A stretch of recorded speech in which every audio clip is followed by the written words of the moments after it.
Up to today? Well, I'll tell people these are the mountains Yeah. in Fairview right outside my window. Yeah. So I put myself as a young person with these mountains. So coming to Asheville was obviously a huge, huge change. Culturally, a very different culture here. Yeah. But, you know, I don't think I could have written that book if I'd stayed in Boston. I think it took really stepping back and being in a much more tranquil community, a smaller community where I didn't have the same legacy and the same friends and sort of the same. I had to shift. I had to really change my persona. We found this land. But you did that in every country that you encountered, that you went to, that changed you. That's and true. actually being an activist, political activist, that changed you. So coming here changed you too. Right. And this people come here and they get changed a lot. Yeah, and that's kind of where the spiritual growth came in, because I hadn't been raised by religious people. They were ex-Mormons, and Yeah, I thought that was interesting too. yeah, they were culturally quite Mormon in a lot of ways, but they had left the church. But I had never really had a chance to explore spirituality. It had started in Boston when my son was ill. They can read about his illness and the hands of light. Right. So how old were you when you started experiencing? My son was born in 88, so I was 38. 38. Okay. But it started really after I got here and coming into the new age. And I have a whole chapter. I do write it a little bit tongue-in-cheek because some of the early experiences were quite bizarre.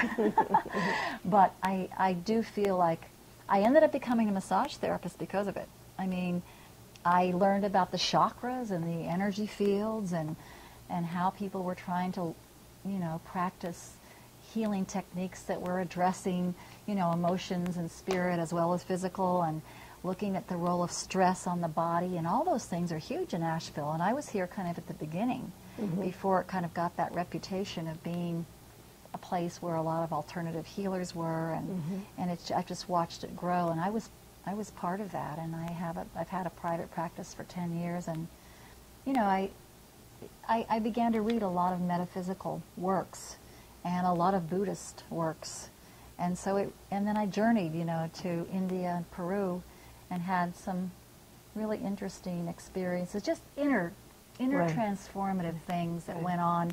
Just sometimes being in places like Machu Picchu, and I was in Ladakh, which is at the foot of the Himalayas. Was it 14,000 feet Yeah. up?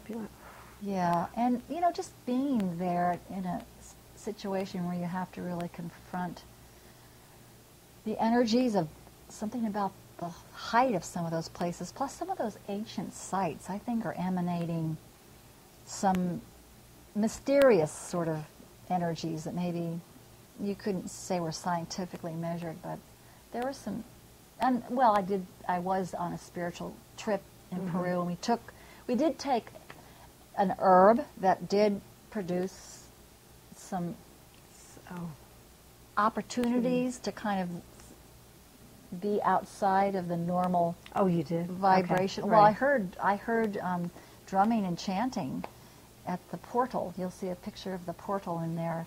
And it was like when I asked the shaman, I said, are there people behind the rocks over there chanting and playing drums? He said, no, there's nobody over there. And I said, well, I hear them. He said, yeah, I hear them too, and they're out of body. They used to be in body. That kind of stuff. Right. Which first shocks you, and then it.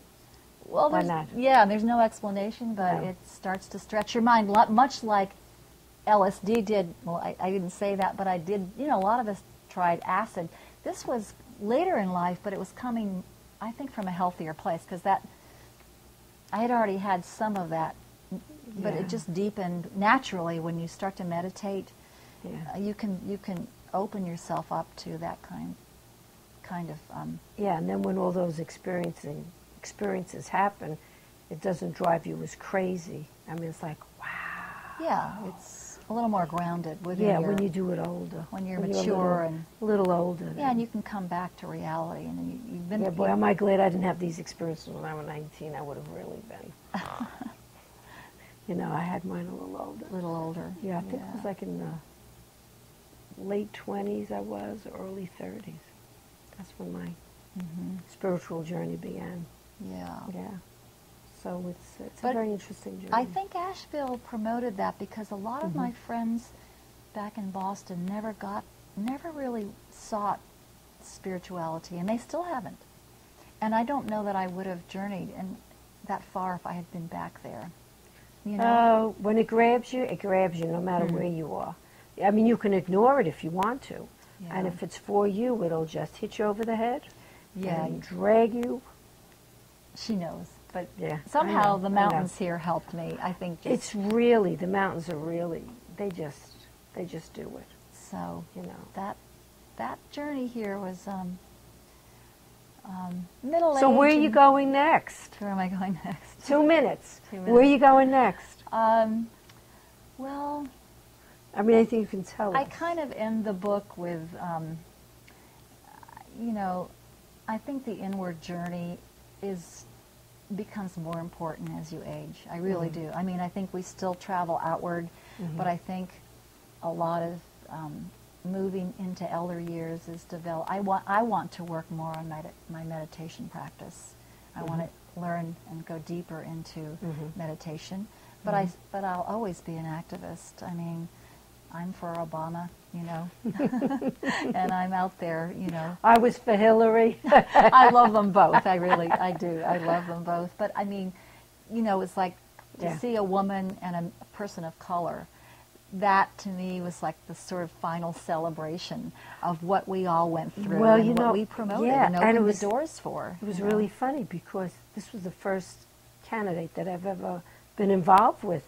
And it was like, wow, I didn't think that having a woman meant so much to me.